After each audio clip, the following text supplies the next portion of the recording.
오늘은 하나님 말씀 봅니다. 출애굽기 21장입니다. 출애굽기 21장 1절에서부터 36절까지 있는 말씀입니다.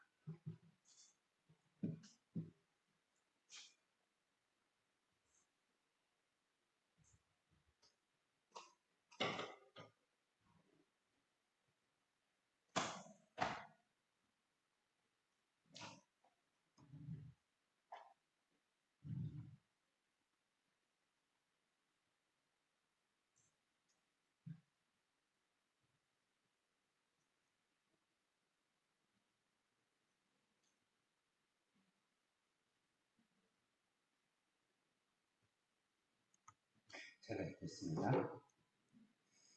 내가 백성 앞에 세울 법규는 이러하니라.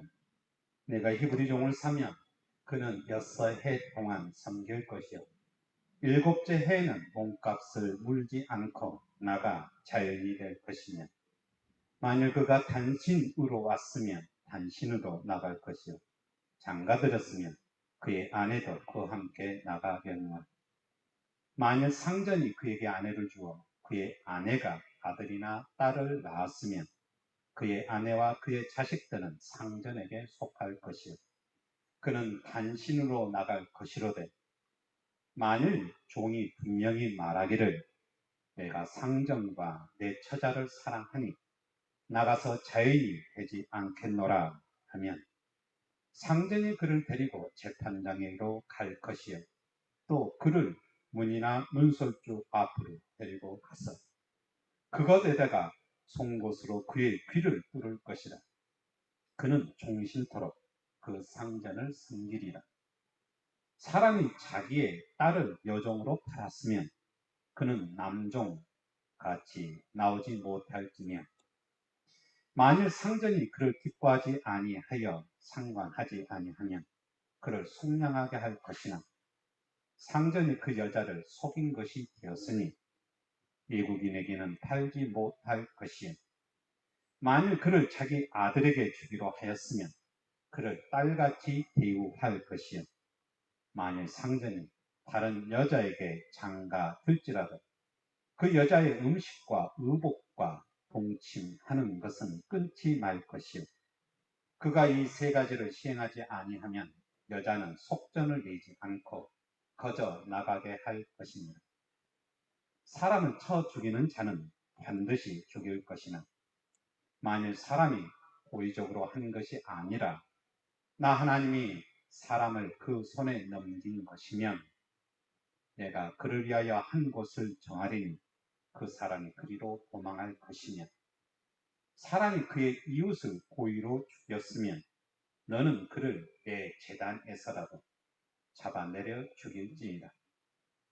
자기 아버지나 어머니를 치는 자는 반드시 죽일지니라. 사람을 납치한 자가 그 사람을 팔았든지 자기 수하에 들었든지 그를 반드시 죽일지니라. 자기의 아버지나 어머니를 저주하는 자는 반드시 죽일지니라. 사람이 서로 싸우다가 하나가 돌이나 주먹으로 그의 상대방을 쳤으나 그가 죽지 않고 자리에 누웠다가 지파민을 짚고 일어나 걸으면 그를 친 자가 형벌은 면하되 그간의 손해를 배상하고 그가 완치되게 할 것입니다. 사람이 매로 그 남종이나 여종을 쳐서 당장에 죽으면 반드시 형벌을 받으려니와 그가 하루나 이틀을 명령하면 형벌을 면하리니 그는 상전의 자산입니다. 사람이 서로 싸우다가 임신한 여인을 쳐서 낳게 하게 하였으나 다른 해가 없으면 그 남편의 청구대로 반드시 벌금을 내되 재판장의 판결을 따라 낼 것입니다.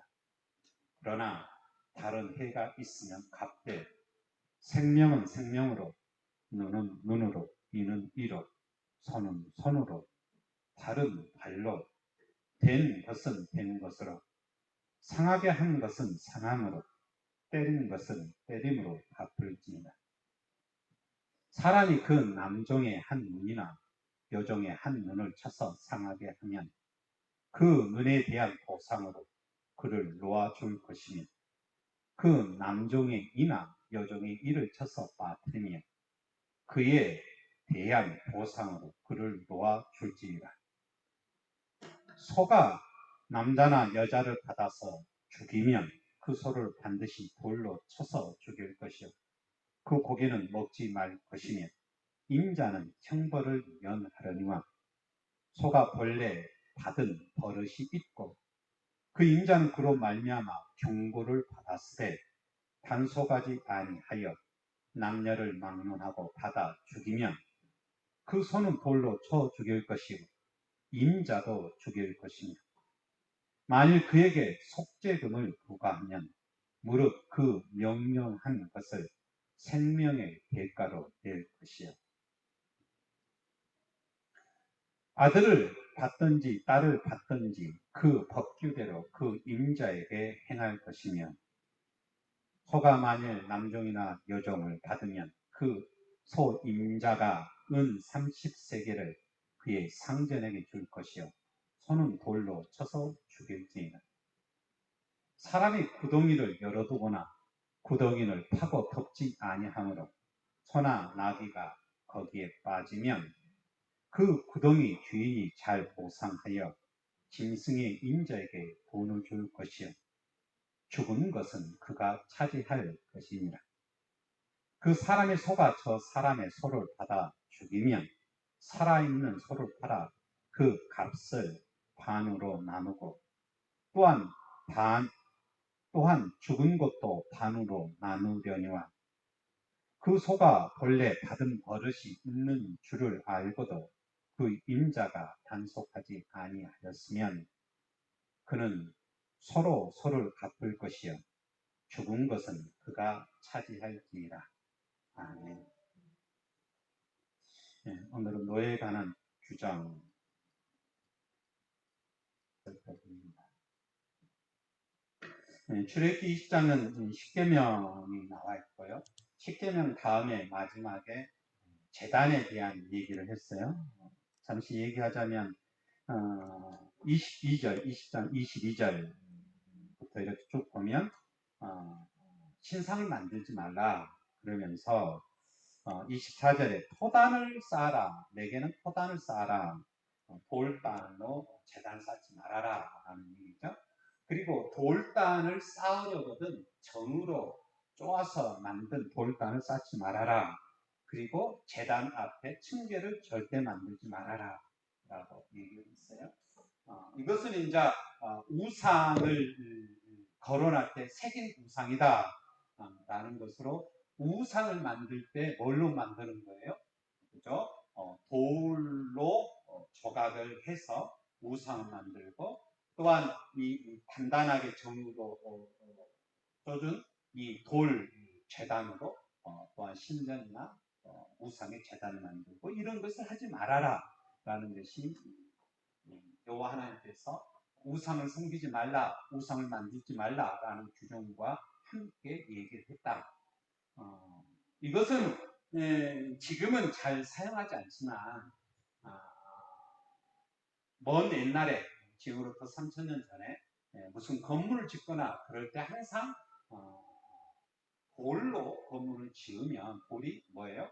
가장 어떻게 얘기하면 단단하고 짓기 쉽고 그래서 돌로 신전이나 아니면 우상이나 이것을 만들었다. 그런데 그 돌은 어디에서 나오는 거예요? 채석장에서 나오는 거예요. 그러면 채석장은 누가 가서 일하는 거예요? 그죠? 노예들을 잡아다가 강제 노동을 시켜서 채석장에서 다듬는 돌을 만들었다. 그러니까 이것은 뭐에 대한 규정이에요? 그죠? 그때 당시에 우상을 섬기는 도시, 제국, 그들의 가장 기본적인 건축 문화, 아니면 삶의 문화를 규정한 거다. 라고 제가 얘기를 했습니다. 그래서, 십계명에 보면, 항상 얘기하는 가장 중요한 얘기를 할 때, 나는 너희가 애국 종되었던 노예 생활하는 너희를 인도해낸 여호와 하나님이다. 나 여호와 하나님이 너희한테 얘기한다 라는 것으로 강조하는 것을 계속 했다고 그랬죠. 그래서 십계명 앞에서도 이 얘기를 했다 라는 것과 결부하면 십계명의 가장 소중한 것은 노예 제도를 부정한 거다라고 이렇게 강조했습니다. 부연 설명하자면 그래요. 오늘 이제 히브리라는 말이 나와요. 히브리라는 말이 나오는데 2절 말씀 보면 내가 히브리 종을 사면 그는 6해 동안 섬길 것이 7째에는 몸값을 물지 않고 나가 자연이 될 것이며 라고 얘기합니다. 그러니까 여기서는 이스라엘 백성 히브리 사람이에요. 히브리 사람이 종이 되었어요. 종이 되었는데 종을 샀다라는 것은 가격을 매겨서 그 사람이 종이 됐다라는 거예요. 이 얘기를 다르게 설명하자면 채무자라는 거예요. 채무자. 그러니까 사람이 어느 정도 채무가 지면 그에 대한 어떻게 얘기하면 보상으로 그가 채무를 돈으로 갚기 위해서 노예가 됐다라는 뜻이에요. 그래서 종을 사면이라는 표현을 썼어요. 그러니까 같은 동족 히브리 사람이 채무가 많아져서 종이 되면 6년 동안은 그가 종의 즉 노예의 삶을 살아요. 그런데 7째 해 날은 몸값을 물지 않고 그러니까 자기가 어떻게 얘기하면 6년 동안의 노동을 통해서 다 몸값을 지불했다라는 뜻이에요. 그것이 많든지 적든지 그래서 나가서 자유인이 될 거다라고 얘기해요. 이거 바로 앞에 뭐에 대한 얘기를 했어요? 요한왕의 제단에 대한 얘기를 했잖아요. 거기에서 그때 당시 이 글을 읽으면 무슨 생각을 한다고 했죠? 여호와 하나님은 뭘 싫어한다? 우상의 신정과 우상을 싫어한다. 이것은 곧 뭘 얘기하는 거예요? 그죠? 채석장에서 나오는 돌을 싫어한다 라는 뜻이에요. 이것은 곧 뭘 얘기해요? 그죠? 노예 제도를 싫어한다라는 것과 같아요. 그래서 그 다음에 바로 얘기하기를 노예 제도에 대해서 얘기하는 거예요. 그러니까 그때 당시에 다른 데도 다 노예제 사회예요. 노예가 어떻게 얘기하면 가장 힘든 일, 중노동, 채석장의 일을 하는 그런 사회예요. 근데 그것을 이제 요한님께서 이스라엘 백성을 애굽에서 구원하고 노예를 해방하고 난 다음에 그것을 부정하는 거잖아요. 그래서 여호와 하나님의 제단에 대한 얘기 다음에 바로 노예에 대한 얘기를 하고 있는 거예요. 여기서 여호와 하나님은 뭘 얘기합니까? 7째 날에는 그를 자유로 풀어줘라 라고 얘기를 하는 거죠. 근데 여기서 이제 히브리라는 단어를 오늘 잠깐 얘기를 합니다. 히브리 사람은 아브라함과 그리고 야곱 그리고 이삭 이런 후예들이죠. 아브라함의 후예들이 히브리 사람이에요. 근데 이 히브리 사람의 조상은 셈족이에요. 셈족. 셈족은 어떤 사람을 얘기하면 도시에서 살아가는 사람이 아니라 들판에서 살아가는 사람이에요. 그러니까 셈족과 함족 이렇게 있는데 여기에서 이제 이 셈족만 어떻게 얘기하면 도시에서 살지 않죠. 이것은 창세기에서 나오는 얘기입니다. 그런데 이 셈족의 증손자가 에벨이라는 사람입니다. 그런데 이 에벨이라는 사람의 자음이 아바드다라는 자음과 똑같은 자음이에요. 그러니까 모음만 틀려요. 제가 왜 이걸 얘기하자면 히브리 사람이 아바드 건너가는 사람, 홍해를 건너서 가나안에서 애굽으로 들어간 사람 이런 뜻으로 이제 어떤 사람들이 연구를 해가지고 히브리 사람은 에벨의 후손이다, 즉 셈족의 후예다. 그리고 셈족은 도시에서 살지 않고 들판에서 사는 유랑민이다. 이렇게 얘기하면서 히브리의 단어의 원어를 얘기를 하는 거예요. 이 얘기를 하려고 하는 것은 그거예요. 어, 이집트가 엄청난 큰 왕국이잖아요.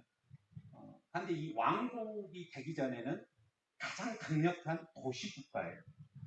도시국가 이 도시가 합쳐져서 그 도시를 점령해서 왕이 된 거예요. 그래서 이 왕은 가장 기본적으로 노예들을 어떻게 얘기하면 부려서 왕이 됩니다. 우리가 잘 알고 있는 게 예를 들어서요. 이집트에 지금도 피라미드라는 것이 있잖아요. 피라미드는 그 엄청난 큰 돌이 어디에서 나와요? 채석장에서 나오잖아요. 근데 그렇게 무거운 이 돌을 정교하게 깎아서 그것을 다 운반하고 했던 사람이 누구겠어요? 노예들이죠. 이집트 왕이 자기 나라 백성은 군대로 사용해야 돼요. 군의도 훈련해야 돼요. 그래서 다른 나라를 무찔러서 노예들을 데려오거나 아니면 약탈하거나 그러지 자기 나라 사람을 힘들게 해서 자기 나라가 부강하겠어요? 절대 아니에요. 그래서 항상 노예들을 써요. 그 노예들, 즉 노예 노동을 통해서 유지되는 나라가 옛날 지금부터 3,000년 전에 제국이었다라는 거예요. 그러면 노예는 어떻게 형성됐을까? 힘없는 사람들을 얘기해야 되죠. 힘없는 사람들. 그러니까 약한 도시에 있는 사람들, 작은 도시에 있는 사람들, 그것보다 더 얘기하자면 들판에서 유랑하는 사람들.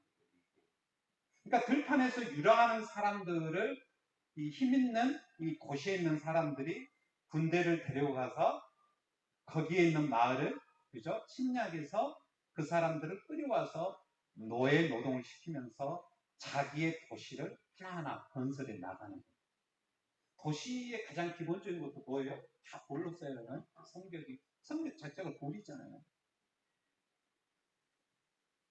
그런데 힘없는 사람, 즉 들판이나 산에서 수렵 활동하거나 아니면 유목 생활하는 이 사람들. 이 사람들이 이제 히브리 사람이잖아요. 유대인들이잖아요. 유대인들이 조상이잖아요.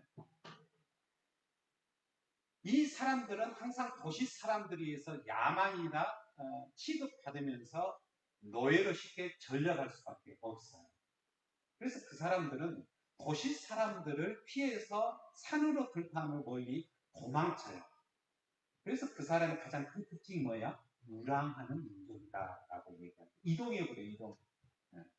한 곳에 있으면 쉽게 발각돼서 쉽게 노예 생활할 거 아니에요. 그러니까 저 여기 조금 있다가 다른 데라고 유랑하고 그러는 거죠. 그런 생활을 했던 사람이 어떤 사람이에요? 곧 있으면 노예로 전락할 수밖에 없는 땅이 없는 도시가 없는 자기의 마을이 없는 힘이 없는 소수들 그 유랑민족이었다라고 얘기를 합니다. 그러니까 이 사람들이 마지막에는 어떻게 될 수밖에 없어요? 노예로 전락할 수밖에 없어요. 그럴 수밖에 없다는 힘이 없으니까. 그리고 수도 적고요. 군대도 없고. 그래서 이제 히브리 사람은 즉 이스라엘 백성은 즉 노예에서 해방받은 이 사람들은 철저하게 사무친 것이 뭐예요? 그죠? 도시 사람들이 자기들을 이렇게 잡아가지고 죽이고 노예노동 시키고 이에 대해서는 엄청난 한이 있는 거예요. 그래서 이제 19장에서도 자기는 여호와 하나님에 의해서 어떤 백성이다, 제사장의 백성이다 라는 것을 엄청 좋아했다고 그랬잖아요. 이들은 전쟁을 엄청나게 싫어합니다. 그래서 제일 처음에 얘기한 것이 뭐예요? 종은 안 된다라는 거예요. 그런데 그때 당시에 모든 것이 노예제 사회였기 때문에 어쩔 수 없이 그 사람이 자기가 채무를 많이 져서 종이 되면, 노예가 되면 뭐 해라라는 거예요? 그죠? 6년 동안의 일을 시키지만 7째 해에는 자유를 풀어줘라 라고 얘기를 합니다. 제가 히브리라는 단어를 얘기하면서 이거에 대해서 얘기를 했습니다. 그래서 이제 자유인이 되는데 3절 말씀에 보면 자기 혼자 채무를 졌어요. 채무를 져가지고 자기 혼자 노예로 왔어요. 종으로 들어왔어요. 그러면 혼자 가고 자기 가족이 채무를 졌어요. 그러니까 자기한테 아내가 있는 거예요. 아내가 있으면 자식도 있을 거잖아요. 근데 자기 혼자 노예 생활하면 누가 아내와 자식을 먹여 살리겠어요? 그러니까 식구가 같이 들어가는 거잖아요. 그래서 같이 들어왔으면 6년 동안 일하고 일곱째 해에 나는 같이 나라는 거예요. 그에 대한 얘기가 3절 얘기예요. 그런데 4절 말씀에 보면 주인한테 여종이 있어가지고 그 여종을 채무 때문에 노예가 된 사람한테 줬어요. 그러면 그래서 이제 부부가 돼서 자식을 낳으면 일곱째 해 때 나갈 때는 혼자 나가라. 왜 그러냐면 이 여종의 재산권은 누가 가지고 있기 때문에 아직도 주인이 있기 때문에. 그리고 이제 생각해 보자면 추측을 하는 거예요. 항상 일곱째 해에는 이 사람이 어떻게 돼요? 그죠? 자유인이 돼요. 그러면 자식은 많아봤자 7살이에요. 그러겠죠. 그럼 그 자식은 누가 키워야 돼요? 그죠? 어머니가 키워야 되잖아요. 그래서 4절 말씀에 보면 그의 아내와 그 자식들은 상전에게 속할 것이요라고 얘기합니다. 그리고 주인한테 있어야지 최소한 뭐는 갖는 거예요. 그죠? 삶의 어떻게 목에 풀칠을 할 수 있는 거잖아요. 그런 것도 되고 유아니까 자식은 놔두라는 거예요. 그러니까 자식을 불모로 잡다라는 그런 것이 아니에요. 생각해보면 그렇다라는 거예요. 뭐 길게 생각하면 7살, 작게 생각하면 1살, 뭐 이런 거예요. 그래서 5절에 이럴 수도 있다라는 거예요. 종이 내 아내와 내 자식들을 그냥 놔두고 갈 수 없어. 그래서 내가 자유로 안 나갈 거야. 그러면 자연히 안 나갈 경우 그 종의 귀에 송곳으로 귀를 뚫어서 영원토록 종의 삶을 살도록 해라 라고 얘기를 합니다.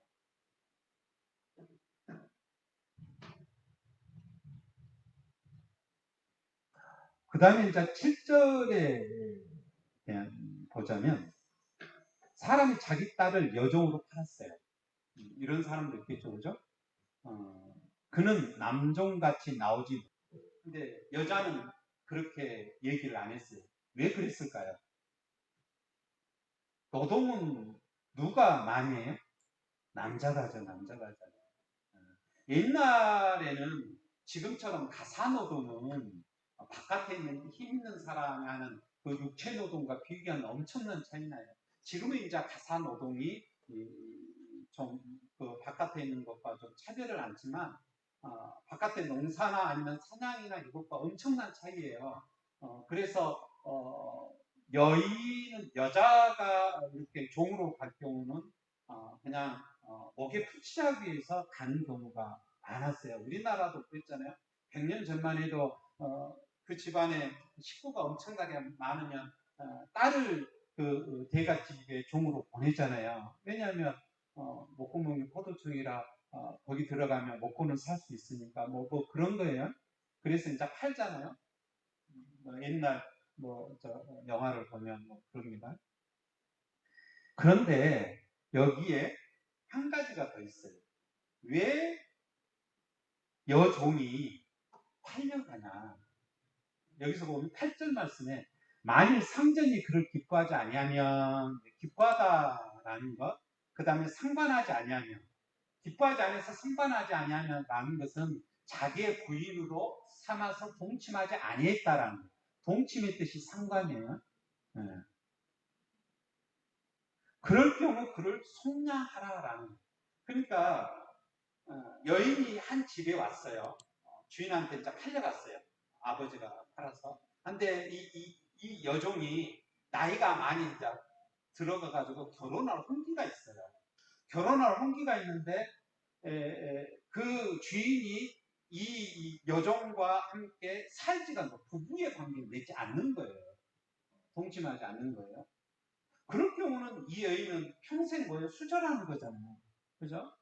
그래서 그를 속량할 거라. 그러니까 남자처럼 그냥 자유인에게 해라. 라고 얘기를 해요. 그래서 상전이 그 여자를 속인 것이 되니, 그 여인을 산 것은, 여종으로 산 것은 첩으로 삼기 위해서 아니면 부인으로 삼기 위해서 샀다라는 것이 여기 운용중에 들어가 있는 거예요. 그 여자를 속이는 것이 되니 외국인에는 팔지 못할 것이다 라고 얘기합니다. 근데 왜 외국인한테 팔지 못한다고 왜 외국인이 나와요?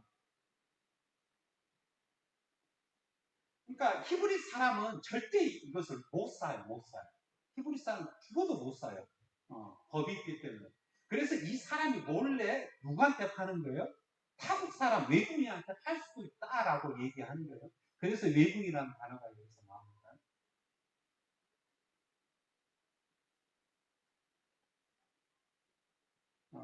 그러면 외국인으로 만약 팔려다면 어떻게 될까요? 말 그대로 노예제의 삶을 살아가는 그런 삶으로 살아가는 거예요. 타국 백성처럼. 그러면 거기에서는 주인의 부인으로 삶을 살아가지 못하고 죽도록 노동만 하게 되는 거죠. 그것을 이제 방지하기 위함이라고 하죠. 그런데 만일 9절 자기가 아니라 나이가 먹었어요. 많이 먹었으면 어떻게 하면 장가 가거나 그러지 못할 거 아니에요. 그럴 때는 아들한테 이제 이렇게 아들과 결혼을 시키는 거죠. 그럴 경우 그를 딸같이 대우해라.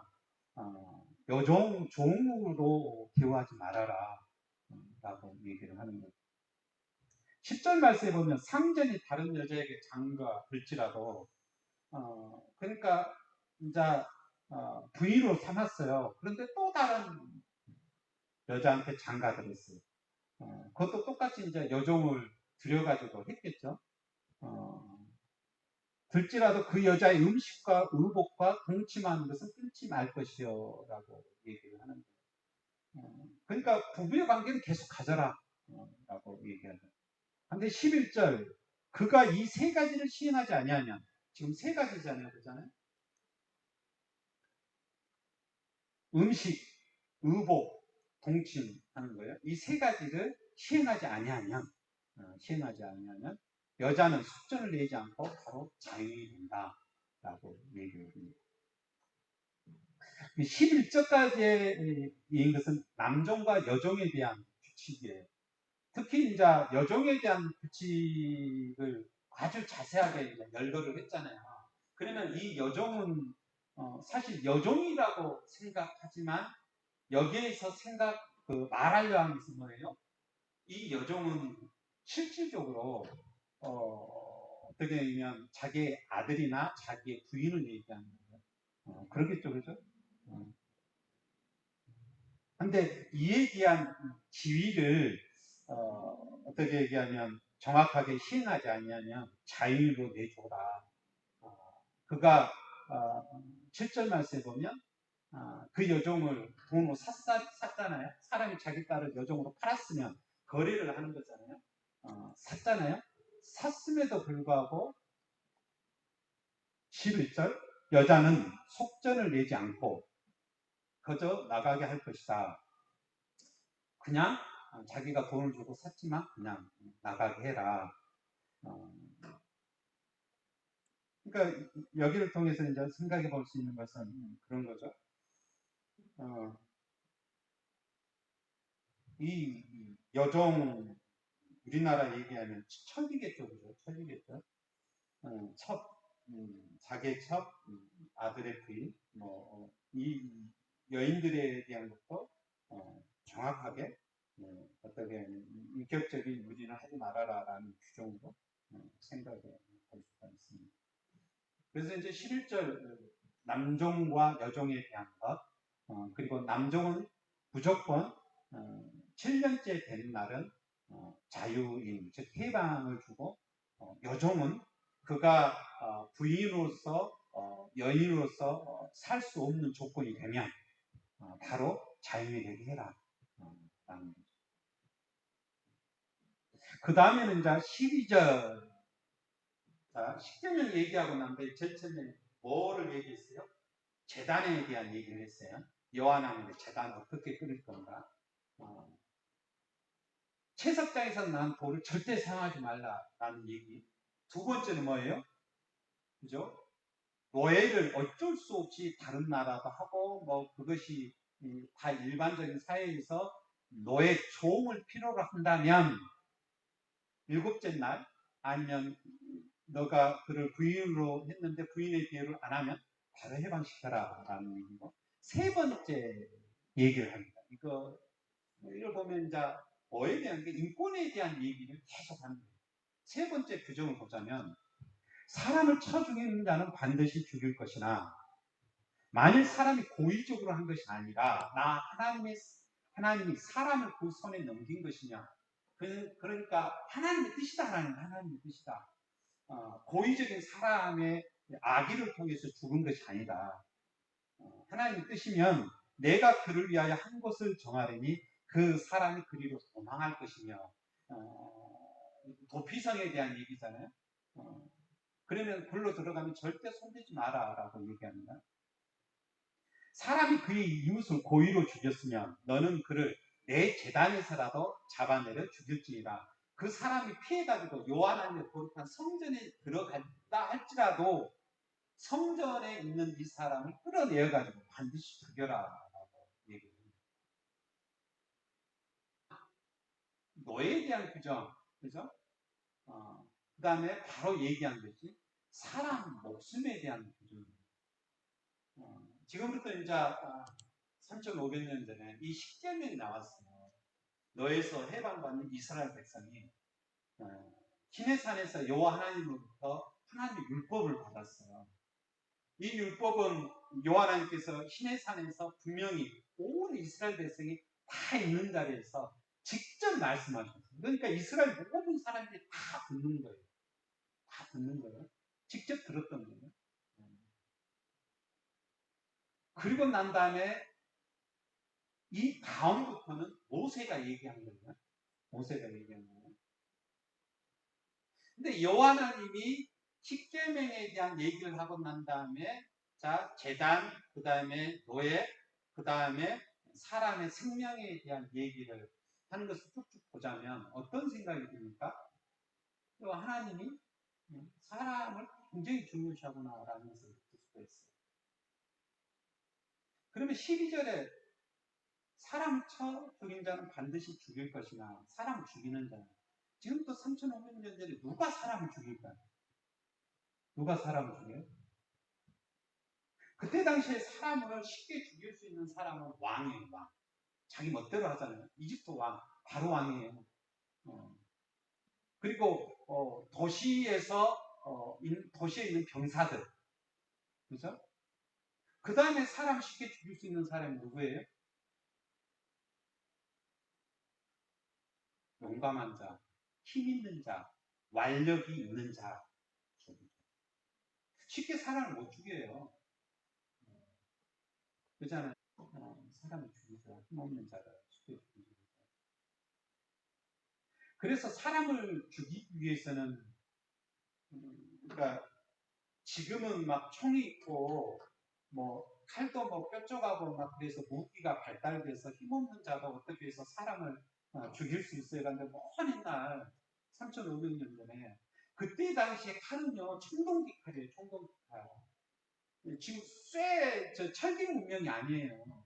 청동기 문명이에요. 기껏 해봤자 철기 문명은 이제 나중에 어디에서 나오냐면 다윗이 다윗 시대 때 그때 이제 철기 문명이 좀 시작되거든요. 그러니까 이집트에서 너희 해방될 때 이때는요 철기 문명이 아니에요. 청동기 문명이에요. 그러니까 무기가 기껏 해봤자 뭐 고작거든 합금이에요. 합금. 철이 아닌 강력한 그러니까 사람을 죽인다라는 것은요, 힘 있는 사람이 죽일 수 있는 구조예요. 자, 그리고 이 규정이 언제 나왔어요? 지금 세 번째, 노예 다음에 이 규정이 나와요. 사람 생명에 대한 규정이 나와요. 그러면 지금은 우리는 바로 알 수는 없지만 3,500년 전에 이 여호와 하나님의 율법을 직접 받고 그 율법의 의미를 아는 사람은 무엇을 생각하는 거예요? 아, 이것은 힘 있는 자에 대한 여호와 하나님의 뭐다? 그저 벌이구나, 형벌이구나, 이렇게 쉽게 생각하는 거예요. 그래서 얘기한 것이 반드시라는 거예요. 사람을 쳐 죽인 자는 반드시 죽일 것이나 라고 해요. 반드시 죽여라는 거예요. 예외 규정이 없다라는 거예요. 악의적으로 계획을 해가지고 힘 있는 자가 힘 없는 자를 죽였을 때 그 사람이 왕이라 할지라도 예외 규정이 없어요. 반드시 죽여요. 반드시. 네. 그래서 13절 바로 나온 것이 고의적인 것이 아니라 사고사고 죽이면 그 사람이 억울하잖아요. 의도가 없는데. 그러면 이 사람은 어떻게 해서 죽였을까요? 의도가 없이 그냥 우연하게 죽였으면. 그죠? 힘 있는 자도 있겠고, 힘 없는 자도 있겠고, 그렇겠죠. 그죠? 그런데 거의 대부분 어떤 사람이, 즉, 힘 없는 자가 억울하게 죽을 가능성이 많아요. 왜요? 힘 있는 자가 사건을, 이 사람이 악의적으로 죽였다라고 얘기할 수 있는 거잖아요. 그래서 재판에 대한 규정도 그 다음에 굉장히 엄격한데. 그래서 이제 13절 이것은, 뭐에 대한 거예요? 그죠? 힘없는 자가 살 수 있는 조건을 마련해 주는 거예요. 그래서 뭘 얘기하는 거예요? 고망에 대한 얘기가 나옵니다. 왜 도피성에 대한 얘기가 나오냐면 힘 있는 자는 나의 아버지가 우연찮게 엄청나게 그 지방에 뭐 유지고 막 그래요. 농사고 그래요. 그런데 어떤 힘없는 자가 우연하게 해서 아기가 아닌 우연적 사고를 해서 자기 아버지가 죽어요. 그러면 자식은 이 원수를 갚으려고 그러죠. 근데 이 사람이 힘이 있어요. 그러면 평생 동안 살면서 이 사람에 대한 원한을 갚기 위해서 이 사람을 어떻게 하겠어요? 틈을 노리겠죠. 그죠? 언젠가는 죽어요. 언젠가는. 진짜 언젠가는 죽어요. 그래서 이 사람한테 꼭 필요한 것은 뭡니까? 힘없는 자? 즉 고의가 아닌 살인을 저지른 자한테 꼭 필요한 건 뭐예요? 그죠. 자기를 보호해 줄 수 있는 기관이 필요한 거예요. 그것이 바로 도피성입니다. 그럼 이 도피성에는 아기를 가지고 이 도피한 사람의 성에 쉽게 들어갈 수 있을까요? 못 들어가요. 못 들어가요. 도피해서 도망갔는데 못 들어가는 거죠. 못 들어가게 하는 거잖아요. 그러니까 이제 요한님께서 나는 너희가 노예되었던 애굽에서 인도해낸 야훼 하나님이다라고 얘기하면서 십계명을 얘기하고 그 다음에 재단의 법을 얘기하고 노예에 대한 얘기를 하고 그 다음에 살인, 생명에 대한 얘기를 하는 이것을 쭉쭉 생각해 보자면 이것은 노예 삶을 살았던 애굽에서 억울한 삶을 그 다음에 살아서 여호와님께 울부짖으면서 저희가 우리를 살려주세요. 아브라함과 이삭과 야곱한테 약속했던 것처럼 하나님이 우리한테 복 주신다고 했지 않습니까? 그 약속을 실현해 주세요라고 울부짖는 이스라엘의 음성을 듣고 하나님이 대답하는 그 대답하면서 하는 얘기가 이 얘기잖아요. 그러면 이스라엘 백성은 이 얘기를 통해서 무엇을 느낄까요? 다 보면 자기 얘기거든요. 자기 얘기. 자기가 그동안 하나님의 쳤던 얘기. 그래서 14절에 이렇게 얘기합니다. 사람이 그의 이웃을 고의로 죽였으면 너는 그를 내 제단에서라도 나 여호와 하나님이 거룩하게 여긴 이 제단에서라도 그를 잡아서 꼭 죽여라라고 얘기하는 거예요. 내 재단이 더럽혀져서도 괜찮다라는 얘기잖아요. 거기가 아수라장 되더라도 나는 괜찮다. 왜? 나는 누구의 하나님이기 때문에 너희들 애굽 땅 노예에 있을 때 해방시켰던 여호와 하나님이기 때문에.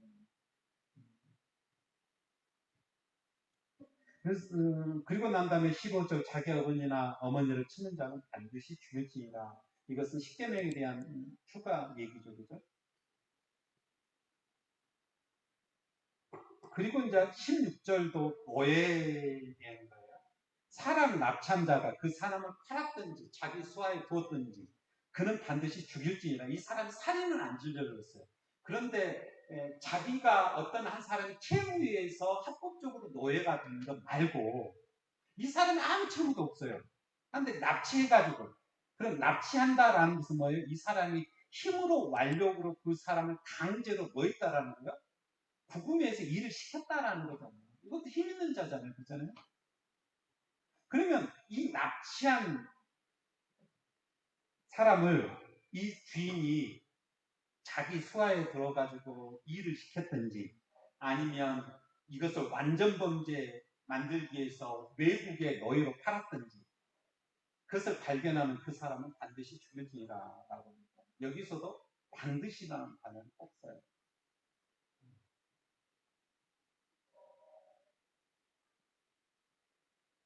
그리고 자기 아버지나 어머니를 저주한 들은 반드시 죽일지니라. 치던가 아니면 저주하거나 똑같이 이런 얘기를 하죠.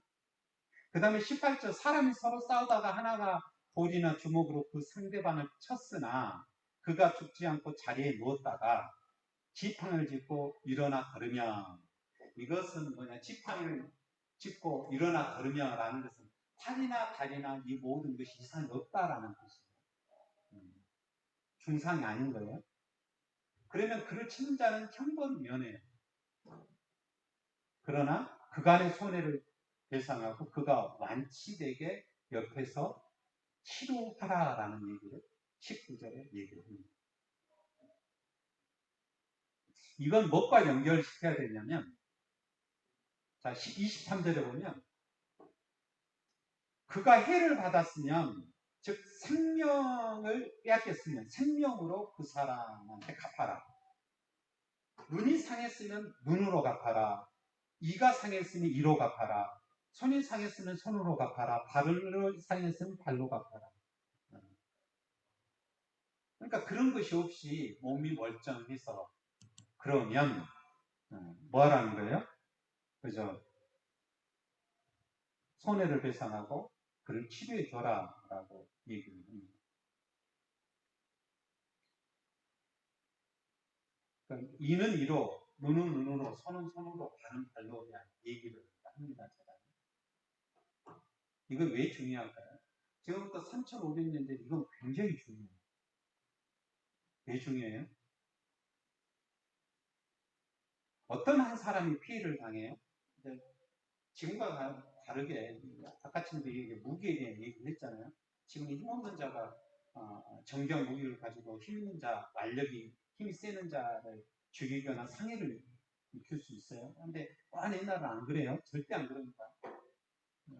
그러니까 이것을 생각하면 자기가 힘이 있다고 해서 자기가 지혜가 있다고 해서 절대 힘 약한 사람을 자기 멋대로 상해를 입히거나 아니면 피를 흘리게 하거나 절대 그럴 수 없는 조건이에요.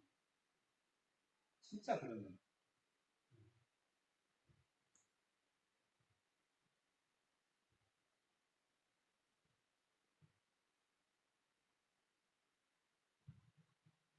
제가 이제 법은 모르는데 지금부터 이제 옛날에 노예 해방을 받은 이스라엘 백성들한테 이 얘기를 하는 것은 이 얘기의 뜻, 의미는 아는 거죠.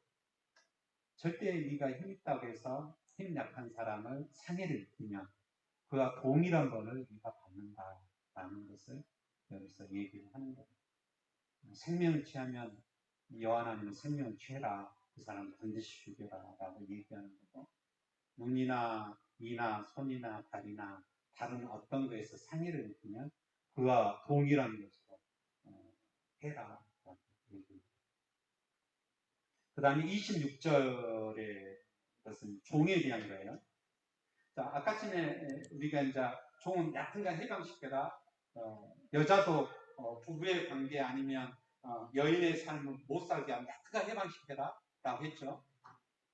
26절을 보면 그 사람이 그 남종의 한 눈이나 여종의 한 눈을 쳐서 상하게 하면 그 눈에 대한 보상으로 그한테 자유를 바로줘야 돼요.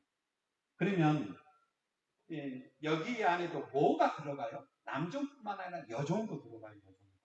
눈이나 이도 그 다음에 27절에 보면 이도 그렇고 그러니까 여성에 대한 인권 그러니까 여인이 가져야 될 가장 기본적인 가정을 꾸릴 권한 그것뿐만 아니라 육체적인 상해에도 분명하게 보호를 하는 것이 26절, 27절에 나와 있어요. 반드시 그를 뭐예요?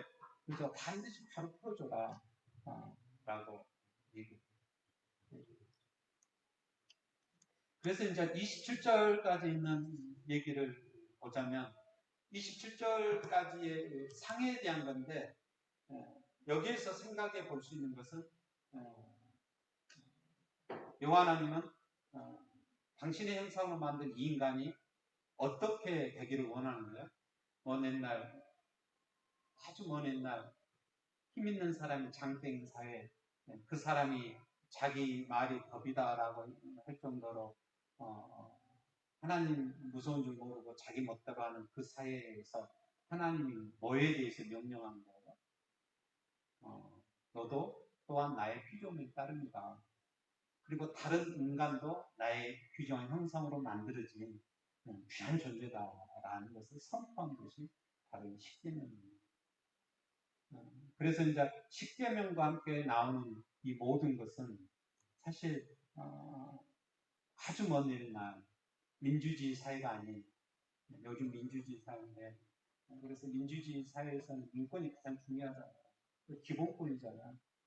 기본권이 없는 인간이 노예로 살다가 억울하게 죽어간 그 사회에서 인간의 가장 기본권, 말민 연예인권, 하나님의 형상으로 지음받는 인간에 대한 어떻게 얘기하면 하나님의 선포인 거죠. 그래서 인간은 어떤 존재다? 내가 당신의 형상으로 만들어서 하나님의 거룩한 형상을 지음받아서 이 세상에서 복과 은혜를 누리는 하나님의 충만한 은혜의 삶을 살아가는 존재들이다라고 선포하는 것이 바로 십계명이다 라고 생각해 볼 수가 있습니다.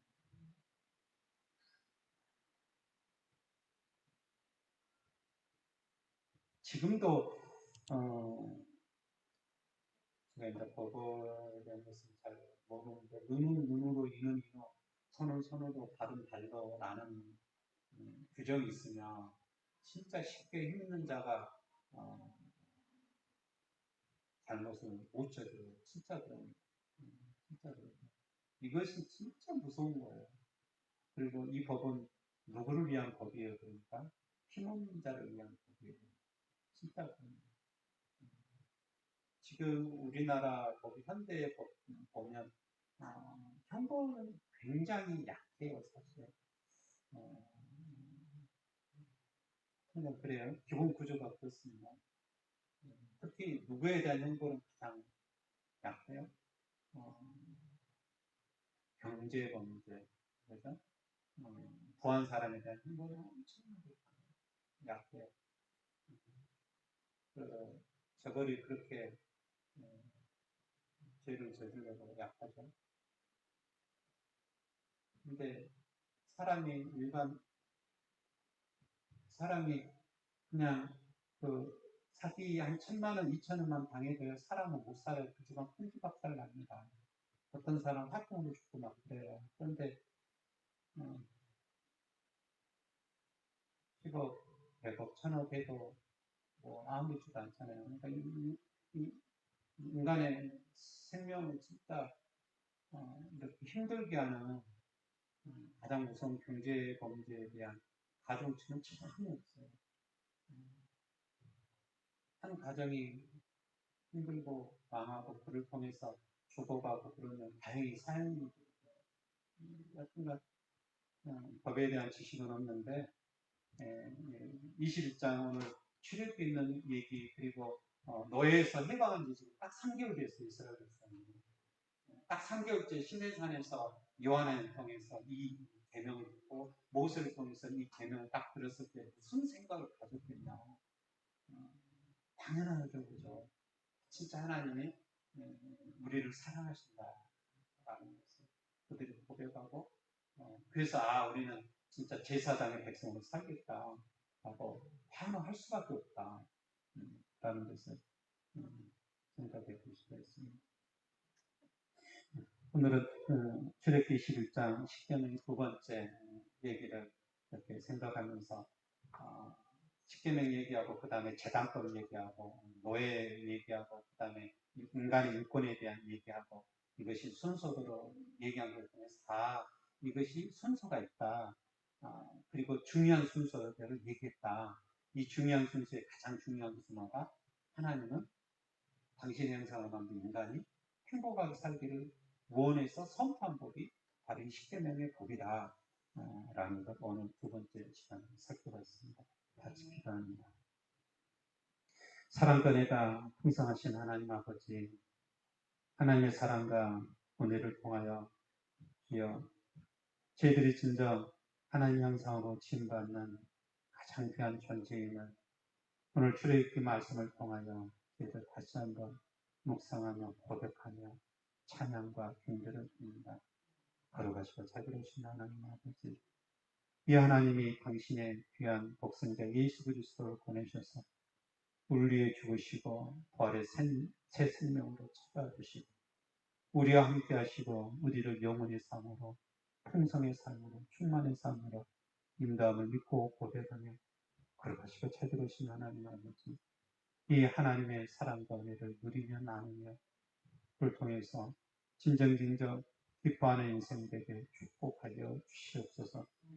연약함으로 저희들 하나하나 성숙함으로 풍성함으로 자라가는 하나님의 귀한 아들, 딸들임을 믿고 고백하며 주여 연약하지만 부족하지만 힘내게 하여 주시고 성령의 충만함으로 주여 힘있는 하나님의 역사의 삶을 살게 축복하여 주시옵소서. 예수 그리스도의 이름으로 기도드립니다. 아멘.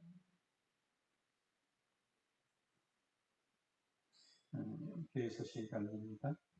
성령 감림절을 합니다. 이번 주가부터 성령 감림절입니다.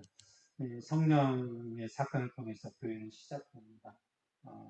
그래서 성령의 사건은 용기 그리고 어떻게 얘기하면 뭐랄까요? 하나님의 힘과 역사를 통해서 살아가는 삶이 성령의 삶이에요. 성령의 삶을 통해서 약하고 연약한 자가 강해지고 그리고 하나님의 놀라운 역사의 삶을 살아갑니다. 이 역사의 삶으로 우리가 부름을 받았다 믿고 고백하면서 나의 능력이 아닌 하나님의 능력, 성령의 역사로 살아가는 인생이 우리의 삶이다 믿고 고백하면서 힘나는 저를 이루기 바랍니다. 인사합니다. 반갑습니다. 성도님. 하나님의 성도님을 사랑하십니다. 코로나19 생활 속 거리 운동 계속 하고 있죠.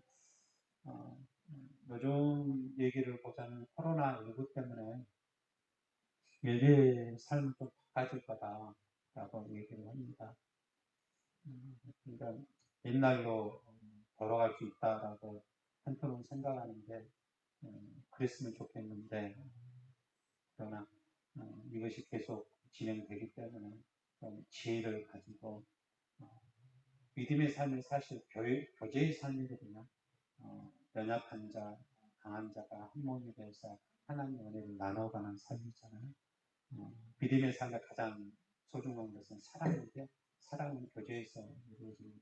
그래서 우리 교인들의 삶, 하나님께 부른다면 우리들의 삶이 가장 소중한 코로나19 사태를 통해서 사랑이 실어지지 않고 잃어가지 않기 위해서 어떻게 해야 되는가 기도하면서 새로운 신앙의 삶 이렇게 만들어가는 저희들에게 기도합니다.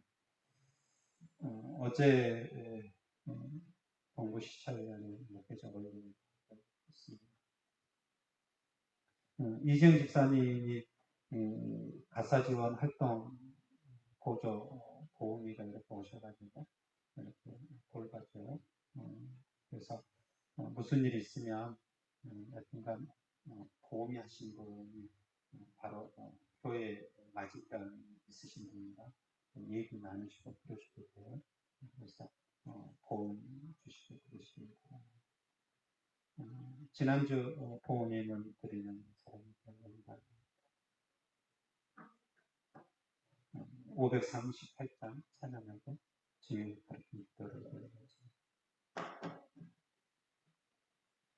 죄짐을 지고서 오나가고 내 마음속에 주 영접하며 새 사람 되기를 원하거든 내 구주를 영접하라 의식을 아무리고 구주를 영접하라 만군 다 열어놓고 내 구주를 영접하라 정결케 되기를 원하거든 내 마음속에 주 영접하며 생명수 마시기 원하거든 내 구주를 영접하라 의심을 다 버리고 구주를 영접하라 만군 다 열어놓고 내 구주를 영접하라 진실한 친구를 원하거든 내 마음속에 주 영접하며 내 맘의 평안을 원하거든 내 구주를 영접하라 의심을 다 버리고 구주를 영접하라 만군 다 열어놓고 내 구주를 영접하라 즐거운 찬송을 하려거든 내 마음속에 주 영접하며 평안한 목지에 가려거든 내 구주를 영접하라